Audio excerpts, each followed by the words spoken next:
நம்முடைய பிதாவாகிய தேவனாலும் கர்த்தராகிய இயேசு கிறிஸ்துனாலும் உங்களுக்கு கிருபையும் சமாதானமும் உண்டாவதாக. இன்றைக்கு நம்ம என்ன தியானிக்க போறோம்னா, இந்த உலகத்தில் எல்லா ஜனங்களும் 50% சிற்றின்பத்தின் மேலே ஆசையாக இருக்கிறாங்க. சிற்றின்பம்னா என்ன? பொருள் மேலேயும், இடத்தின் மேலேயும், பணத்தின் மேலேயும், ஐஸ்வர்யத்தின் மேலேயும் ஆசையாக இருந்து பின்பற்றுகிறாங்க. மீதி 50% வேதத்தின் மேலேயும், ஆன்மீகத்தின் மேலேயும், பக்தியின் மேலேயும் விருப்பம் கொண்டு அதை பின்பற்றுகிறாங்க.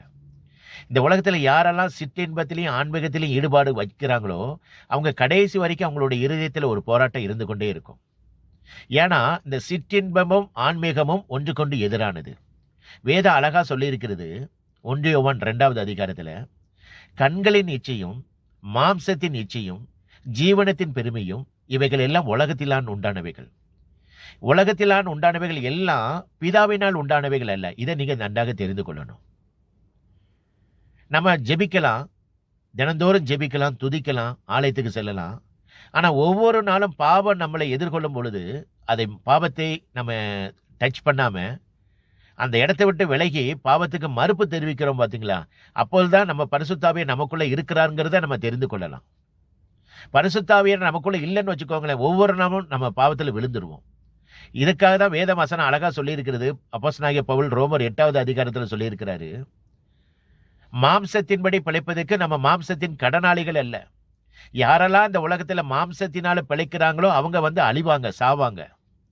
யாரெல்லாம் பரிசுத்த ஆவியானவர்னாலே மாம்சத்தின் கிரிகளை அழிக்கிறாங்க தெரியுங்களா, அவங்க தான் பிழைப்பாங்க.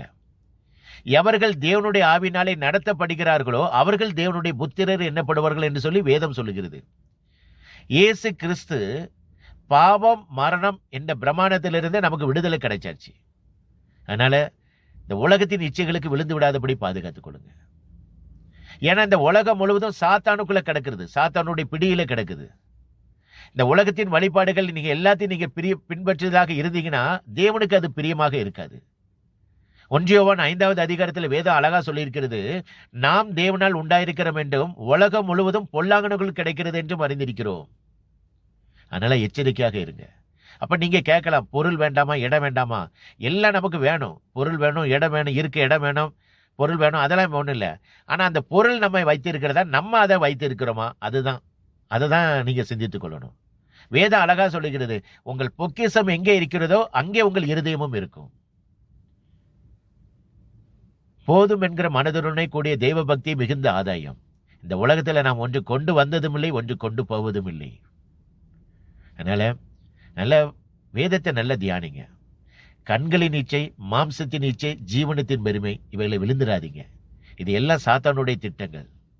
எப்படியாவது நம்மளை நரகத்துக்கு கூட்டு கொண்டு போகணும்காக சாத்தான் இந்த உலகத்துல கண்களின் நிச்சயம், ஜீவனத்தின் நிச்சயம், மாம்சத்தின் பெருமையை நமக்குள்ள கொண்டு வருவாப்ல. நீங்க அதுல விழுந்துடாதீங்க. தெளிந்த புத்தியுள்ளவர்களாக இருங்க, விழித்திருங்கள், இடைவிடாமல் ஜெபம் பண்ணுங்கள், ஸ்தோத்திரத்தோட ஜெபத்தில் விழித்திருங்கள். ஒருவராலும் வஞ்சியாதபடிக்கு எச்சரிக்கையாக இருங்கள். என கடைசி காலத்தில் இருக்கிறோம். அதனால தினந்தோறும் அதிகாலையில 1 மணி நேரமாவது தினந்தோறும் முழங்காலில் நின்று ஜெபம் பண்ணுங்க. 1 மணி நேரமாவது அதிகாலையில் தினந்தோறும் வேதத்தை தியானிங்க. இந்த வேதத்தை தியானித்து ஜெபித்து துதித்தால் மட்டுமே பாவத்தை நம்ம எதிர்கொள்ள முடியும். இயேசு கிறிஸ்து சீக்கிரத்தில் வரப்போகிறார். இதை நீங்க செஞ்சு பாருங்க, கர்த்தர் உங்களை ஆசீர்வதிப்பார். இந்த உலகத்துல உண்மையான ஒரே ஒரு தெய்வம் இயேசு கிறிஸ்து ஒருவர் மட்டுமே. உங்களுடைய பாவத்துக்காக, என்னுடைய பாவத்துக்காக அவர் வேத வாக்கியங்கள் படி மரித்து, வேத வாக்கியங்கள் படி அடக்கம் பண்ணப்பட்டு, வேத வாக்கியங்கள் படி 3ஆம் நாள் உயிர் தெழுந்தார். இன்றைக்கு அவர் உயிரோடு இருக்கிறார். இயேசு கிறிஸ்து சீக்கிரத்தில் வரப்போகிறார். உங்கள் பாவத்தை விட்டு மனம் திரும்புங்கள்.